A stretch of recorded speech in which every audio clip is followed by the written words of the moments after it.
Аболицираниот криминалец Зоран Заев пред албанската диаспора во Швајцарија ги откри крајните мотиви на пучот и двегодишната криза во која што ја втурна Република Македонија.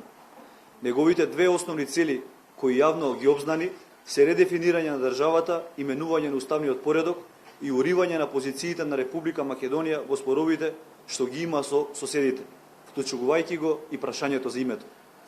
Конечно, целата јавност можеше да види што значи на дело виткањето на кичмата што го промовира Заев и влезот во НАТО за 6 месеци што го ветуваше Шехеринска.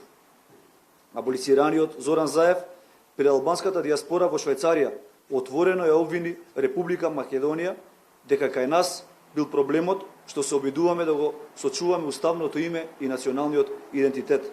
Срамно и недостојно за политичар кој е лидер на партија. Аболицираниот Зоран Заев ја обвини Македонската православна црква дека кај неа е проблемот што е оспорена од Српската православна црква. Аболицираниот Зоран Заев ја обвини Македонија дека кај нас е проблемот што не ни се признава јазикот и народот и што нашите малцинства во соседните земји не ги уживаат истите права. Срамно и недостојно за политичар кој е лидер на партија и треба да ги штити националните интереси. Аболицираниот Зоран Заев пред албанската диаспора кажа дека рамката на Охридскиот договор не била доволна, ветувајќи и на албанската диаспора дека тој ќе го менува уставот, ќе го официализира албанскиот јазик и ќе ја федерализира Македонија. Тоа е вистинското грдо лице на СДСМ и на аболицираниот Зоран Заев. На ваквата антидржавна политика и на ваквото пазарење со највисоките национални интереси мора да се стави крај.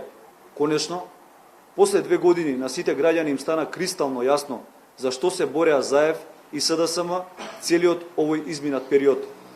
На сите им стана јасно зошто беше потребна целата деструкција, вандалските сквернавења на спомен обележјата и нападите кон државните институции.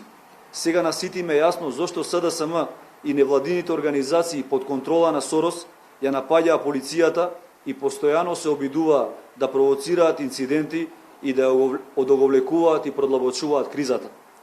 Целта е една – аболицираниот Зоран Заев да се дограби до власта и да ја редефинира државата за која што животите ги жртвуваа илјадници патриоти.